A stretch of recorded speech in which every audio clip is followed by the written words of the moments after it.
నా పేరు కీర్తన. నేను 8వ తరగతి చదువుతున్నాను. నేను ఈరోజు గురుజాడ అప్పారావు గారి గురించి చెప్పబోతున్నాను. దేశం అంటే మట్టి కాదోయ్, దేశం అంటే మనుషులోయ్ అని ఎలుగెత్తి చాటి చెప్పిన తెలుగు వైతాళికుడు శ్రీ గురుజాడ అప్పారావు గురించి చెప్పబోతున్నాను. బాల్య వివాహాలు, కన్యాశుల్కం వంటి సాంఘిక దురాచారాలను ఎదిరించిన గొప్ప సంఘ సంస్కర్త శ్రీ గురుజాడ అప్పారావు గారు.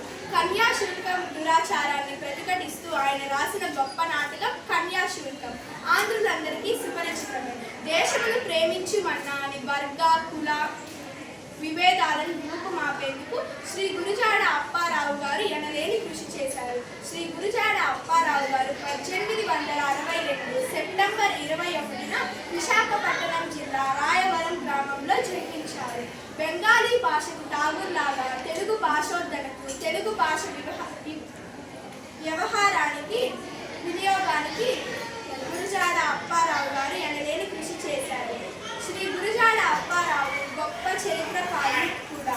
శ్రీ ఆనంద గణపతి ఆనాటి శాసనాలను, తాళపత్రాలను పరిశీలించాల్సిందిగా శ్రీ గురుజాడ అప్పారావు గారిని నియమించారు. ఆధునిక తెలుగు వరవలు దిద్దిన శ్రీ గురుజాడ అప్పారావు గారు 1915 సెప్టెంబర్ 31న అనారోగ్యంతో మరణించారు.